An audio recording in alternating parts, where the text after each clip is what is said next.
Thank you, Madame Mr. Zarrillo. Chair, and welcome to the Minister. And I'm very pleased that you're here because you really are accountable for the decisions that were made in the budget, and we want to get to the bottom of it today. So, Minister, the budget announcement on the Canada Disability Benefit proved that your government ignored the input of persons with disabilities and have decided to legislate poverty for persons with disabilities rather than reduce it.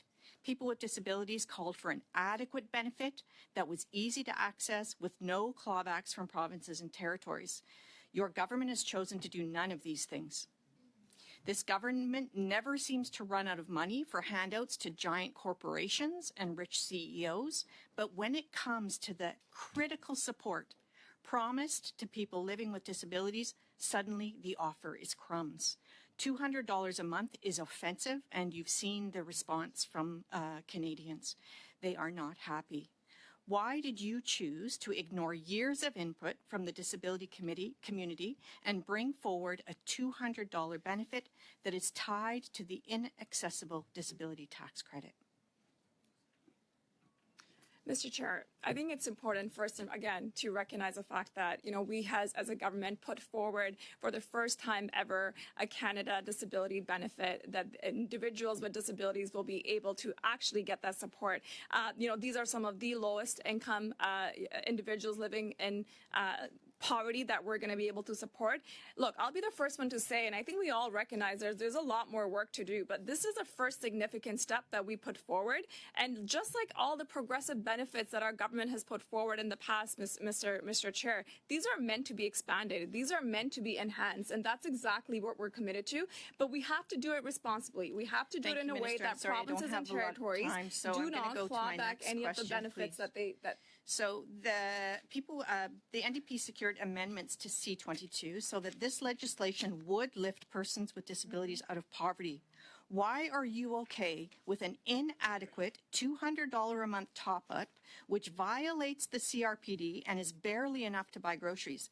Does your government think that people living with disabilities are worth only $200 a month? Mr. Chair, if I may again, I think it's important to recognize that this is a first but a very significant step. $6 billion, the single largest budget item in the budget that was put forward last week or 2 weeks ago, perhaps, is not insignificant. $2,400 tax-free per year for individuals that are going through an extremely tough time. That is not insignificant. I will be the first one to say, and I think we all recognize there's more to do. I don't think there's anyone, I hope, on this table that doesn't recognize that there's more to do, but we have to do it in a responsible way where to make sure that Minister. people I'm with just going to have one more question. I think it's important for me to answer the question that you've asked me, as you Madam talk Zarrillo. about doing it in a responsible way. Has the floor. The CRA has confirmed that the disability tax credit cannot be correlated on a one-on-one basis to a person with a disability. It doesn't work for the CDB because of the almost 1 million DTC claimants, only 8% have income below the poverty line. Why is the government leaving the majority of people with a disability and poverty behind? And will you remove the barriers to access of the CDB? Mr. Chair, through you, if I may, we have put forward, and I think it's important to recognize also that there are 13 different mechanisms in which different provinces and territories, give and deliver benefits to their within their own jurisdictions. DTC is a way where we're asking Canadians with disabilities to be able to ensure that they get the support. More than 600,000 individuals with disabilities will be able to ensure that they get this benefit. It's also important, and in fact, in the budget, we have put forward additional dollars to ensure we have a barrier-free mechanism to ensure more people can access the disability tax credit, which in fact is also a mechanism where some provinces and territories and other benefits like dental, like Canada Child Benefit Disability, like some of the other benefits that the federal government provides that these individuals receive. I think it's really important that we have consistency across the country to make sure some of the most vulnerable in our communities, and it doesn't matter if you live in Newfoundland or if you live in British Columbia, we want to make sure there's consistently. Sorry, we don't have a lot of time today, so I do just want to clarify. The CRA has confirmed that the disability tax credit cannot be correlated on a one-to-one basis to a person with a disability. It is confirmed by the CRA. They cannot do that. They do not know the income of a person with a disability married to a disability tax credit. They do not have that information. So how are you going to find those people that need to have the Canada Disability Benefit? You do not need to have an employment to access disability tax credit. And it, in fact, is a gateway to other benefits that individuals with disabilities can actually receive, whether it is, as I mentioned, the Canada Dental Care Plan, whether it is the Canada Child Care Benefit Disability, or the other benefit, the register.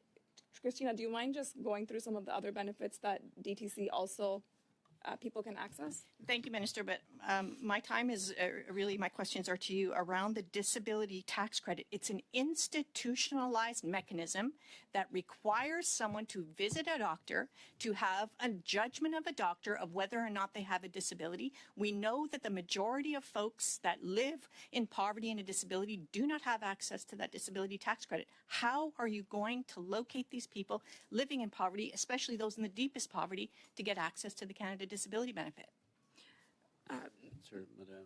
There is significant funding in the budget to make sure that we actually streamline the process for DTC and ensure that we're actually remove some of the barriers that are particularly when it comes to the disability tax credit. One of the other things I also want to mention is CRA actually, particularly with the disability tax credit, has a disability advisory committee that actually has worked alongside the disability community to ensure they remove any of the barriers around disability tax credit. And it's really important. Thank you, Minister. Madame Zarrillo to conclude. Thank you, Mr. Chair. And I certainly wish there was more women elected and sitting around this table, because we can actually do two things at once. We can denounce white supremacy and look out for persons with disabilities. Not possible between the cons and the Liberals that had their little debate today, and also the reason why, after Conservative governments, Liberal governments, that we're still at a place where over 1 million Canadians are living in disability. So I would say that this is such a breach of trust. To the Minister, this is such a breach of trust, what has come out of this $200 a month through the DTC. And, you know, it's not what advocates ask for. It's not what the disability community asks for. And worst, it's not what the lowest income persons with disabilities ask for. So I'm going to go back to the comments about the CRA has a committee. The Minister talked about a committee. Advocates have told this government that automatic eligibility to the CDB is as easy as an addition to the mandatory T5007 statement. The CRA can facilitate automatic enrollment in the Canada Disability Benefit. Why didn't the government act on this? Mr. Chair, as I was mentioning in my earlier comment, we absolutely want to ensure that more individuals can actually apply for DTC. As I mentioned earlier, it isn't just, there for individuals that have employment. It's actually a gateway for other federal benefits that are there. We have put forward. Cut you off on that, because the Canada Disability, the disability tax credit is an institutionalized credit that requires someone to go to a medical professional to have somebody tell them whether or not they have a disability. It's not in the labor code to do that. If someone is in employment, they can self-identify that they have a disability, whether it's physical or mental. What this government is legislating and imposing is that they have to go through an institutional process to get access to the Canada Disability Benefit. So I'm not talking about whether they have income or not. I'm saying that the disability tax credit is not free access for everyone. And why won't this government just go ahead and add some sort of an addition to the T5007 or another mechanism where we can understand that a person with a disability has identified that they have a disability and that they could potentially be entitled to the disability benefit? Why can't the government do that? Mr. Chair, if I may, first, I again want to clarify two things for my colleague. CRA has a disability advisory committee that works in tangent with, of course, the work of the disability tax credit, ensures that people with lived experiences are actually doing the work to ensure that we can make DTC as barrier-free as we can. We actually expect with the investments that we're making that more people will actually apply for the disability tax credit.